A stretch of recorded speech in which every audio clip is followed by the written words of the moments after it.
Bom, pessoal, eu quero falar agora de um outro tema que está pegando bastante, que é o seguinte. A defesa feita no Supremo Tribunal Federal pelos advogados do general Paulo Sérgio Nogueira tem enfurecido alguns aliados de Jair Bolsonaro. Porque o que está acontecendo nesse julgamento agora do Supremo Tribunal Federal, que teve uma pausa na última terça-feira, né? Ou na quarta-feira, e que retoma agora com os votos dos ministros e as avaliações finais na próxima terça-feira, com possibilidade de resposta na sexta. Que muitos dos réus têm tentado, a partir de suas defesas, se descolarem de Jair Bolsonaro no governo anterior, dizendo que ou eles alertaram o ex-presidente da República que qualquer projeto de abolição do Estado Democrático de Direito poderia ser muito perigoso e arriscado e não seria contemplado pelas Forças Armadas, ou de que Jair Bolsonaro se aliou a pessoas e que, diante dessa situação, alguns desses ministros ficaram isolados e não participaram de nenhum debate relacionado à possibilidade de golpe de Estado. E o pessoal da rádio está conosco agora, 5 horas em ponto. Sejam muito bem-vindos. É muito bom ter vocês aqui para a gente debater, trazer opinião crítica no nosso 3 em 1. Eu sou o Evandro Cini e vamos juntos pela próxima 1 hora. E sobre toda essa história e esse desconforto que essas defesas estão gerando, e nós estamos falando aqui para quem nos acompanha pelo pessoal da rádio, sobre a estratégia da defesa de alguns réus no Supremo Tribunal Federal de afastar esses réus da atuação do ex-presidente Jair Bolsonaro, eu quero conversar aqui com a Janaína Camelo, que está acompanhando esse julgamento de perto e que vai trazer mais essa camada ao vivo para a gente. Conta aí, Jana, bem-vinda. Pois é, né, Evandro? Vamos falar de uma sustentação oral específica, no caso do Paulo Sérgio Nogueira, da defesa dos advogados que fizeram ali a defesa de Paulo Sérgio Nogueira, que foi ministro da defesa de Jair Bolsonaro. Andrew Fernandes, o advogado que fez essa sustentação oral ontem, e um determinado momento chamou muita atenção porque ele acabou sendo questionado pela ministra Carmen Lúcia. Ele disse que o general Paulo Sérgio Nogueira, ele tentou demover Jair Bolsonaro da tentativa de um plano de golpe de Estado.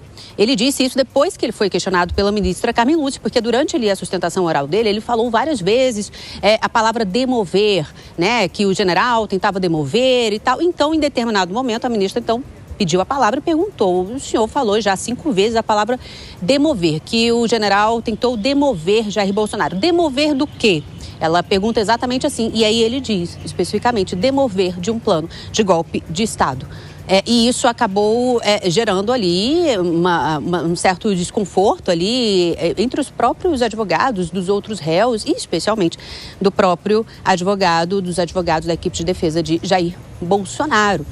E aí, Evandro, alguns aliados políticos de Jair Bolsonaro, quando questionados com relação a essa fala do advogado de Paulo Sérgio Nogueira, eles preferem nem comentar o assunto, fogem do assunto, realmente dizendo que isso não cabe no momento de falar, porque foi algo muito inesperado, realmente não foi esperado. Porque, só para você ter uma ideia, nessa fase do julgamento de sustentação oral, não é comum, não é normal, não é regra o juiz, os ministros que estão ouvindo falarem, pedir a palavra. O momento em que é falado algo, somente no momento dos votos. E aí, no momento dos votos, que a gente vai ver só na semana que vem, aí os advogados, eles pedem ordem, em caso ali de haver alguma palavra de algum ministro que eles acham que não está diferente do que está nos autos, enfim, aí o advogado, ele pede ali pela ordem a palavra e questiona, enfim.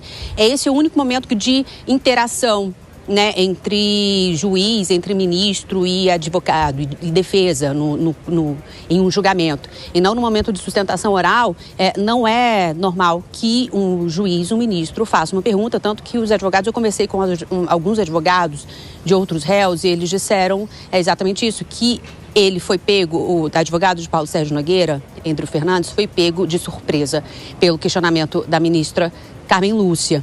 Agora, com relação a outros aliados políticos de Jair Bolsonaro, alguns criticam de fato o que foi falado pela defesa, que isso realmente pegou de uma forma negativa para Jair Bolsonaro, mas aí eles já emendam na questão do projeto de anistia, dizendo que agora o trabalho tem que ser feito no Congresso com relação ao PL da anistia.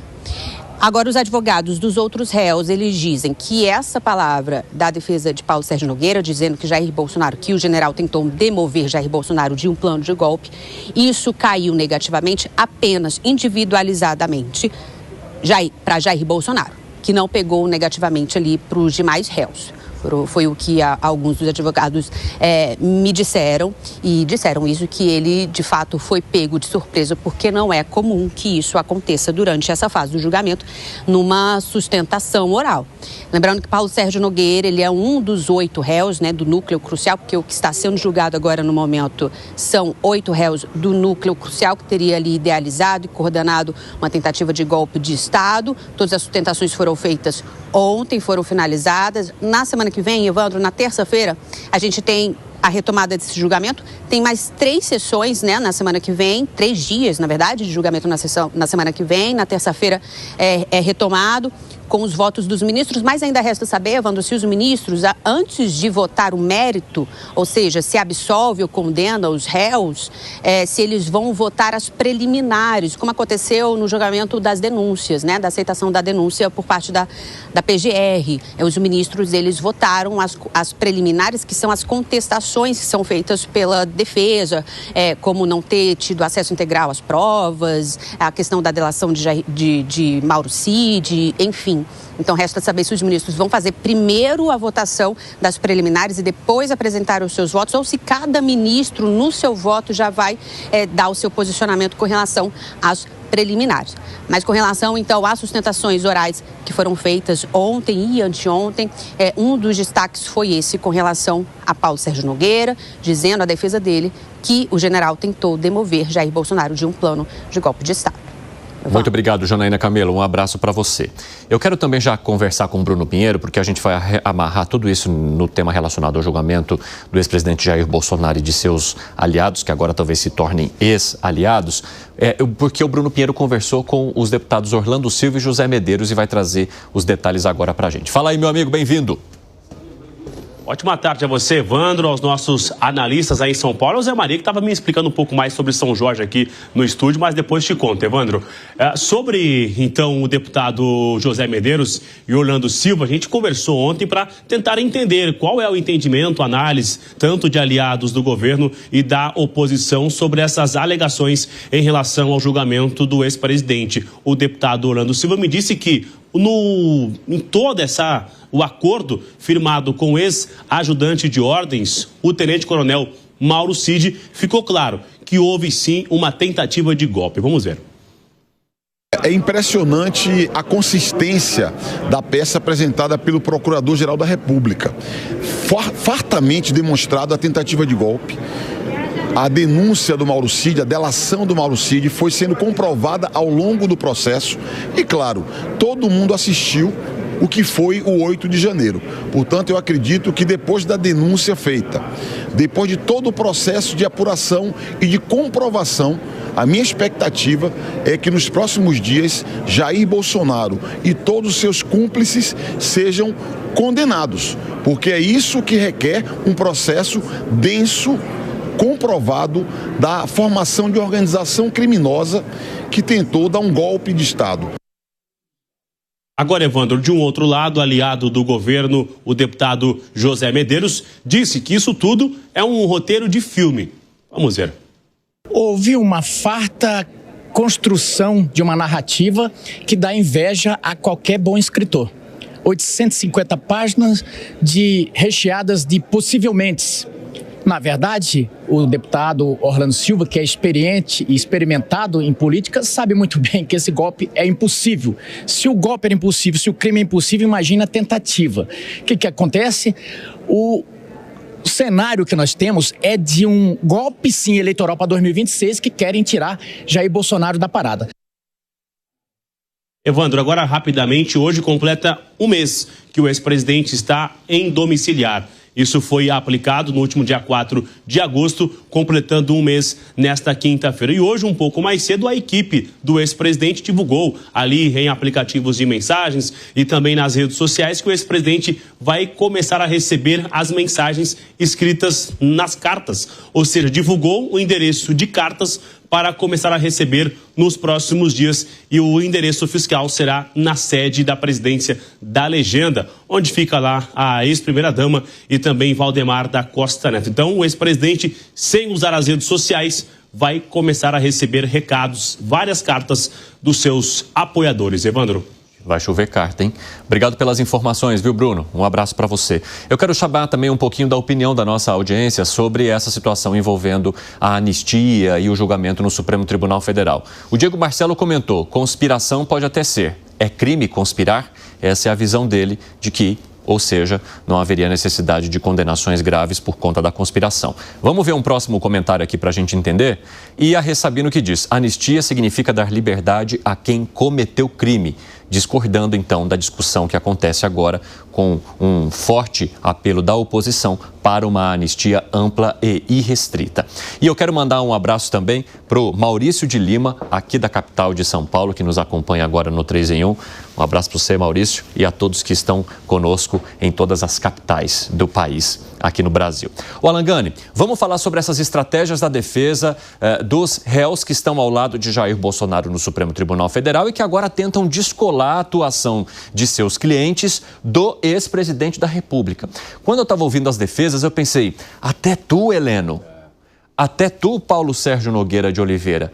Como é que você avalia essa situação de quem lá atrás compartilhou, segundo a Procuradoria-Geral da República, o mesmo espaço com o ex-presidente para debater esse tema, mas que agora diz: olha, eu estava lá, mas já tinha apoio do Centrão e eu só fiquei na escuta. Olha, eu estava lá, mas tentei demover o presidente da República. Claro, já é esperado que isso aconteça, mas diante de aliados que estiveram ali no primeiro escalão, você esperava uma atuação como essa? Olha, nesses momentos é que a gente conhece o verdadeiro ser humano, né? Na hora do desespero. Então, muitas vezes é claro que pode ser uma mentira.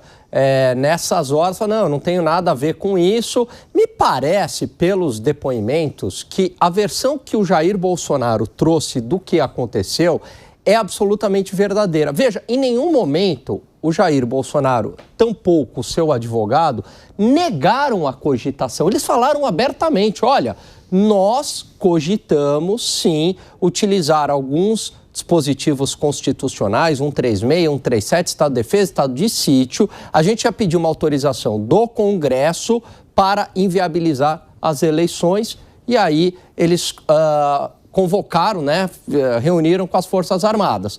O comandante da Aeronáutica e o comandante do Exército falaram claramente: Bolsonaro, tire isso da sua cabeça, porque isso é uma má ideia, a gente não vai seguir com isso. E aí o comandante da Marinha disse que seguiria mesmo assim. Muito bem, a partir desse momento, Evandro, há uma desistência. Então me parece que a desistência não foi lá porque o outro general chegou no ouvido dele e falou: não, Bolsonaro, isso não é uma boa ideia, porque essa versão só apareceu coincidentemente agora.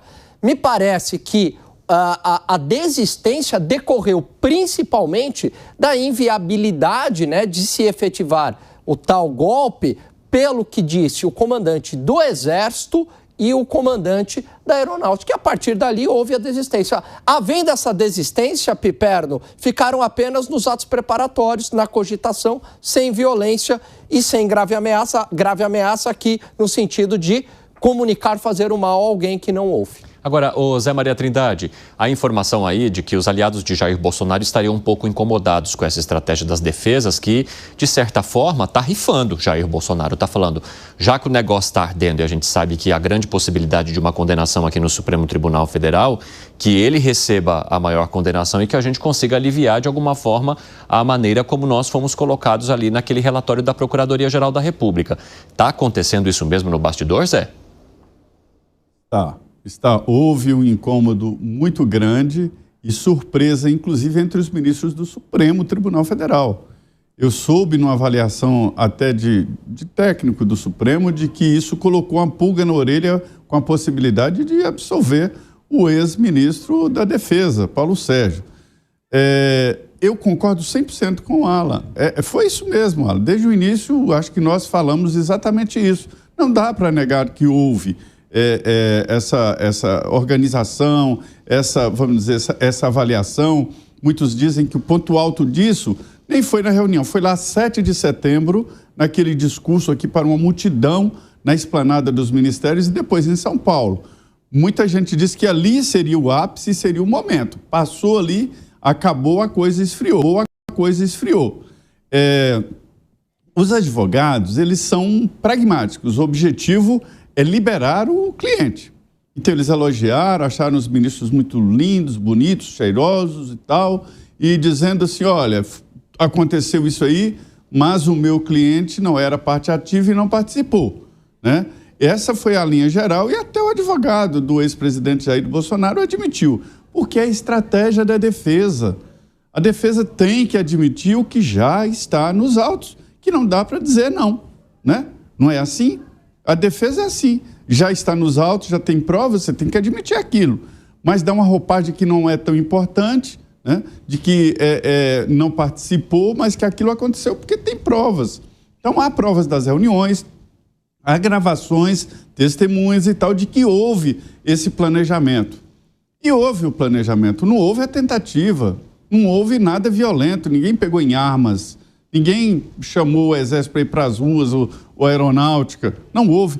Olha, me disseram o seguinte, nos quartéis, o exército tem representação no Brasil inteiro. O tiro de guerra é uma representação pequena ali que faz um treinamento e um tiro de guerra é comandado por um sargento ou um suboficial para ter uma ideia de como é a pulverização. Então, é grande a participação da Marinha, Aeronáutica e Exército no Brasil inteiro. E em nenhuma unidade militar, absolutamente nenhuma, algum comandante desta unidade diz: nós não vamos permitir a posse do presidente eleito Lula. Não houve nada, então não houve a tentativa, né? Essa é a realidade. Então o debate é jurídico ali. Sobre o Paulo Sérgio, ele foi sim alijado. Eu conversei com ele antes do fim do governo e ele me falava: eu sou ministro da Defesa, não consigo falar com o presidente Bolsonaro. Eu tenho que me submeter a conversar com o coronel Cid. Isso é um absurdo. Isso ele me falando. E para o meio militar, um general, ministro da Defesa, ter que falar com um tenente-coronel e informações do palácio com ele é realmente absurdo. Então, assim, foi. E o general Heleno, em certa parte do governo também, foi alijado do núcleo ali. Começou quando ele cantou aquela história, se pegar, sobre o Centrão, se gritar pega ladrão, não sobra um, meu irmão. Dali começou a separação e ele falava, ele me falou, chego no gabinete do presidente, ele já tem as informações que eu ia levar. Então, assim, tá difícil e tal. Então, houve mesmo esse alijamento de certos líderes do governo passado. Então, assim, é uma tese jurídica que seria complexa de comprovar a tentativa. Houve organização.